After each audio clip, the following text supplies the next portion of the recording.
Prophet Muhammad, al-Mustafa, peace be upon him.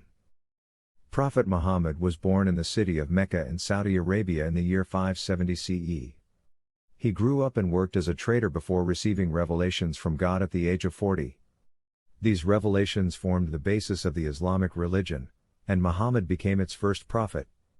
Initially, Muhammad faced resistance from Mecca's ruling class, who were opposed to his message of monotheism and social justice.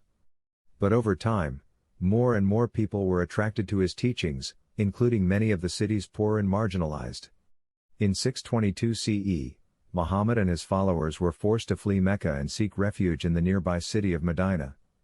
This event, known as the Hijra, marks the beginning of the Islamic calendar. In Medina, Muhammad established a community based on the principles of social and economic equality, religious tolerance, and cooperation. Over the next decade, Muhammad's leadership and military prowess helped expand the Islamic community, both in Arabia and beyond. Prophet Muhammad married 11 women and had 7 children.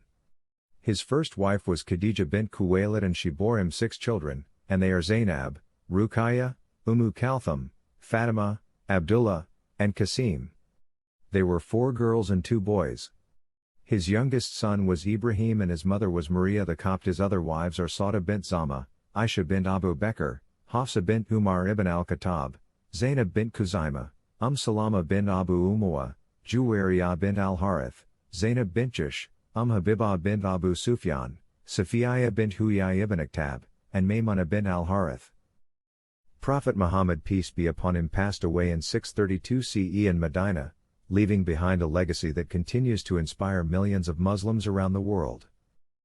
The following Quranic verses mention the story of Prophet Muhammad peace be upon him. Surah Al-Imran Ayah, verse 144. Muhammad is no more than a messenger. Messengers have passed on before him. If he dies or gets killed, will you turn on your heels? He who turns on his heels will not harm God in any way. And God will reward the appreciative.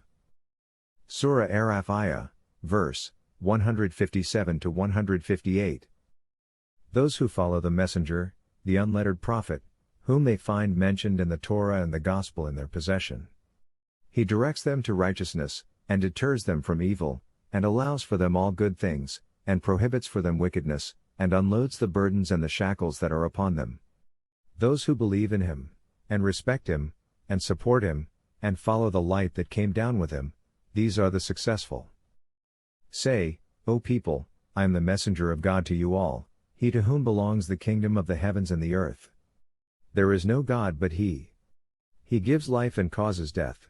So believe in God and his messenger, the unlettered prophet, who believes in God and his words. And follow him, that you may be guided. Surah Anbiya Ayah, verse 106 to 108. Indeed, in this is a message for people who worship. We did not send you except as mercy to mankind. Say, it is revealed to me that your God is one God. Are you going to submit? Surah Ahzab Ayah, Confederates, verse 40 to 47. Those who deliver the messages of God, and fear him, and never fear anyone except God. God is sufficient as a reckoner. Muhammad is not the father of any of your men, but he is the messenger of God, and the seal of the prophets. God is cognizant of everything. O you who believe, remember God with frequent remembrance, and glorify him morning and evening. It is he who reaches out to you, and his angels, to bring you out of darkness into the light. And he is ever merciful towards the believers.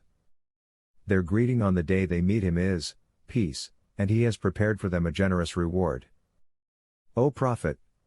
We have sent you as a witness, and a bearer of good news, and a warner, and a caller towards God by his leave, and an illuminating beacon. And give the believers the good news that for them is a great reward. Surah Muhammad Ayah, verse 2. While those who believe, and work righteousness, and believe in what was sent down to Muhammad, and it is the truth from their Lord, he remits their sins, and relieves their concerns. Surah Fath, Victory, Ayah, verse 29.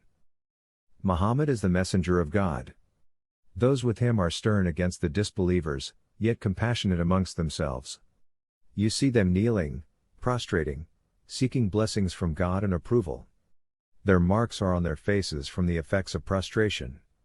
Such is their description in the Torah, and their description in the Gospel, like a plant that sprouts, becomes strong, grows thick, and rests on its stem, impressing the farmers. Through them, he enrages the disbelievers. God has promised those among them who believe and do good deeds forgiveness and a great reward.